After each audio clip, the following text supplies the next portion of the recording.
तू पुकारता है वो ना सोता है, तू पुकारता है वो सुनता है, तू पुकारता है वो ना सोता है, तू पुकारता है वो सुनता है। हमारे उद्धारकर्ता प्रभु यीशु मसीह के पवित्र नाम में आप सभी को अभिवादन।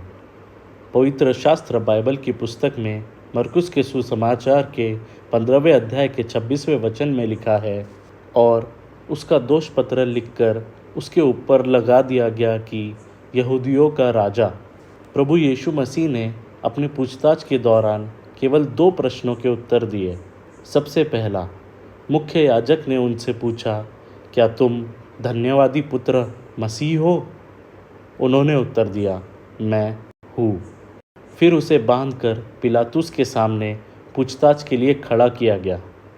पिलातुस ने उनसे सवाल किया, क्या तुम यहूदियों के राजा हो? तब मसीह ने कहा, जैसा तुम कहते हो। इसी आधार पर उन्होंने उसे क्रूस पर चढ़ाने की जोरदार मांग की। क्यों, किसे पता? लेकिन पिलातुस ने इसके आगे भी मसीह को यहूदियों का राजा ही कहा।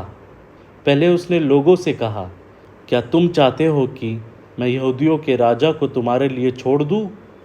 दूसरी बार उसने उनसे पूछा, जिसे तुम यहूदियों का राजा कहते हो, मैं उसके साथ क्या करूं? शायद वह ये सारी बातें व्यंग्यात्मक रूप से कह रहा था, क्योंकि मृत्युदंड देने के लिए यीशु पर कोई दोष सिद्ध नहीं हुआ था। फिर भी उसने मसीह को उनकी इच्छा से क्रूस पर चढ़ाने दिया। उसने दोषारोप पत्र पर यहूदियों का राजा लिखा।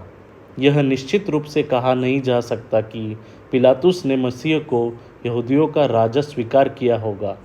वहाँ उपस्थित याजक, विद्वान और अन्य लोग उसे ताना मारते हुए कह रहे थे, यदि यहूदियों का राजा मसीह क्रूस से उतर आए तभी हम विश्वास करेंगे। वास्तव में कोई भी उसे सही अर्थ में जान नहीं पाया, लेकिन उसके बगल में क्रूस पर चढ़े एक चोर ने विश्वास से कहा, हे यीशु, जब तुम अपने राज्य अधिकार के साथ आओ तो मेरी याद रखना। उसने उसके राज्य अधिकार को मान्यता दी। इसलिए मसीह ने उसे वचन देते हुए कहा, आज ही तू मेरे साथ स्वर्ग के सुख लोक में रहेगा। जीवन के अंतिम क्षण में दिखाया गया विश्वास उस चोर को नरक की यातनाओं से मुक्त कर स्वर्गीय सुख की आशा व आश्वासन दे गया। वह केवल यहूदियों का ही नहीं, बल्कि हमारे भी हृदय का राजा बनना चाहता है। क्या आप उसे अपने अंतःकरण का राजा और प्रभु स्वीकार करने के लिए तैयार है? ईश्वर आपकी सहायता करे। धन्यवाद। तेरी पुकार